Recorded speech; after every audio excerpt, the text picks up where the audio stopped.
भूतं च भव्यं च सर्वं यश्चाधितिष्ठति स्वर्यस्य च केवलं तस्मै ज्येष्ठाय ब्रह्मणे नमः। प्रिय आर्यजनों,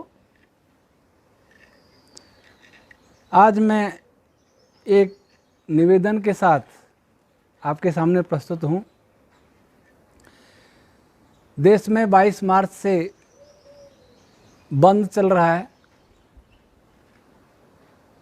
और सभी वर्गों को बहुत कठिनाइयों का सामना करना पड़ रहा है।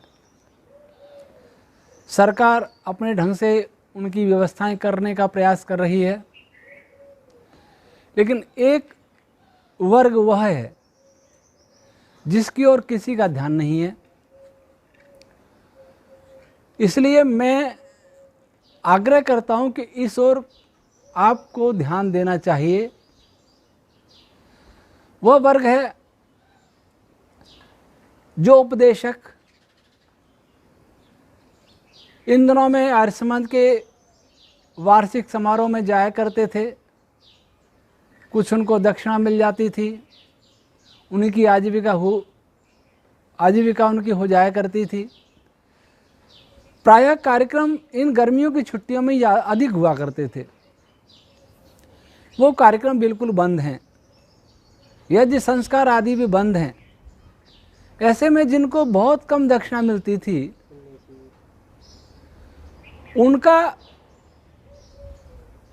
उनका इस समय कैसे खान पान रहन सहन की व्यवस्था कैसे हो रही होगी, उनकी आजीविका कैसे चल रही होगी, ये सुन करके मुझे बहुत चिंता होती है।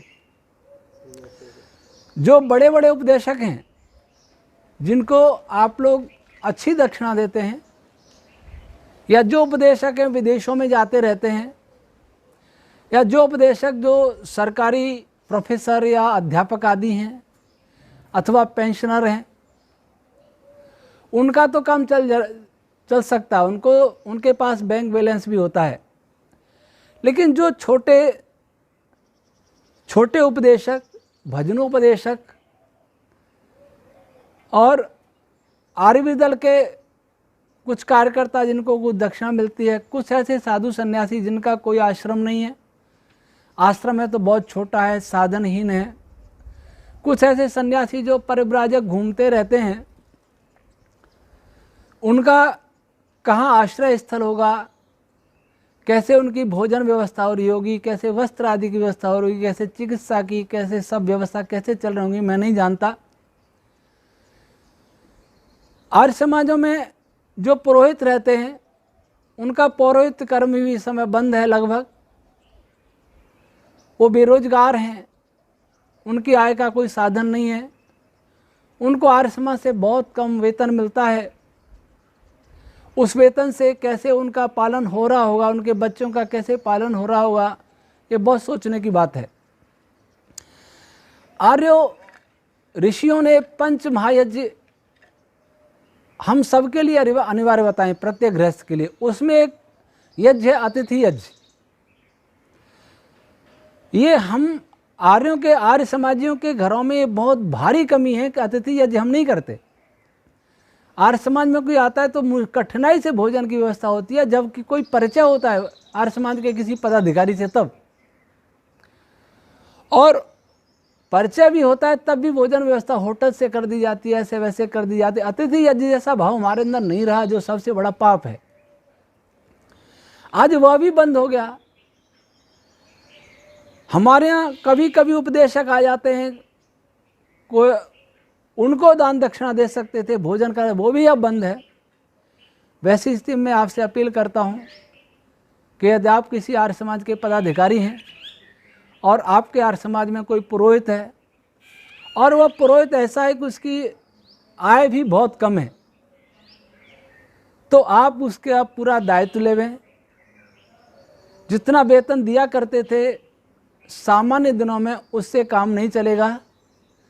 उनके सारे स्रोत अन्य बंद हैं, तो आप उनको देखें कि उनका परिवार का भरण पोषण कैसे हो, उनकी व्यवस्था आप करने का सोचें। जो साधु सन्यासी इधर उधर भ्रमण करते उपदेश करते रहते हैं, उनका भरण पोषण की आप सोचें, आप जिनको जानते हैं उनको पूछें आपकी आजीविका की क्या व्यवस्था है।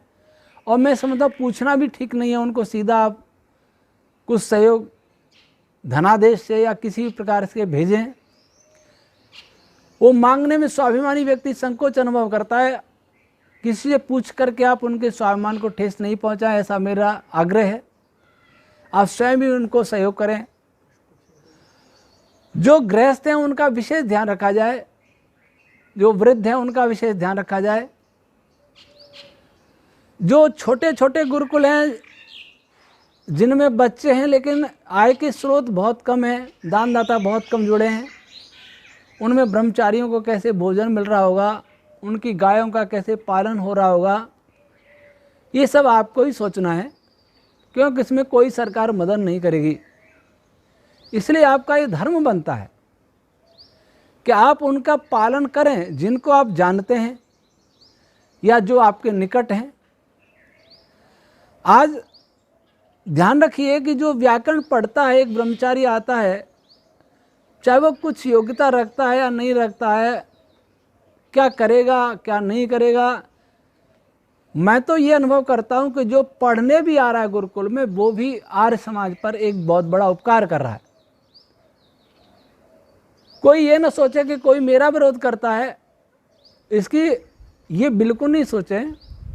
आप ये देखिए, जो जितना कर रहा है उतना उसका उपकार माने, जितनी जिसकी योग्यता है उतना उसका सम्मान करें। लेकिन भूखे को भोजन देने के लिए, वस्त्रहीन को वस्त्र देने के लिए, चिकित्सा की जिसको ज़रूरत है उसको चिकित्सा उपलब्ध कराने के लिए न किसी योग्यता की आवश्यकता है न और किसी की आवश्यकता है।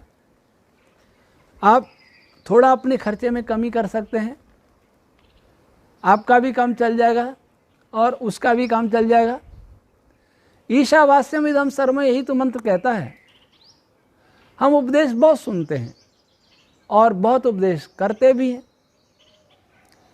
लेकिन उसका पालन नहीं होता। हम त्याग पूर्वक उपभोग करें।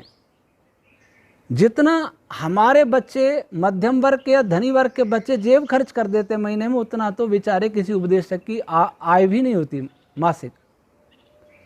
तो कैसे चलेगा? उपदेशक को आप मजदूर न समझें, वो बड़े सम्मान के पात्र हैं।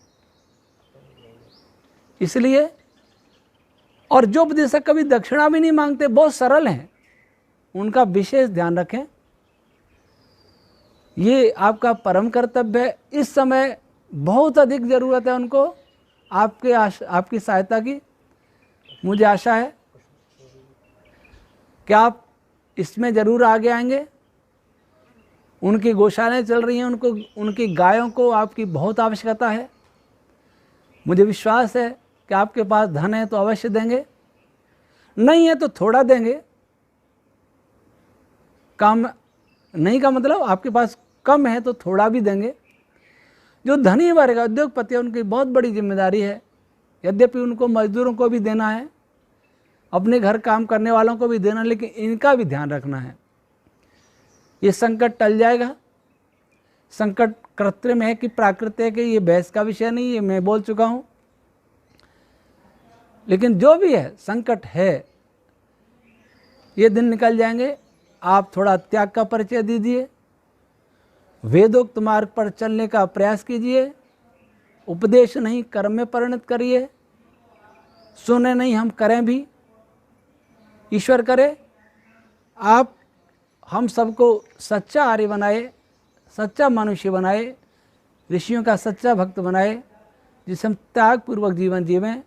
अपने उपदेशकों, साधुओं, सन्यासियों, ब्रह्मचारियों, गायों, भजनोपदेशकों, आर्य विदल के कार्यकर्ताओं, अन्य पशु पक्षियों, इन सब का ध्यान रखें। बल वैश्य देव यज्ञ करें, अतिथि यज्ञ करें, ऐसी मेरी आपसे प्रार्थना है, आग्रह है। ओम शम।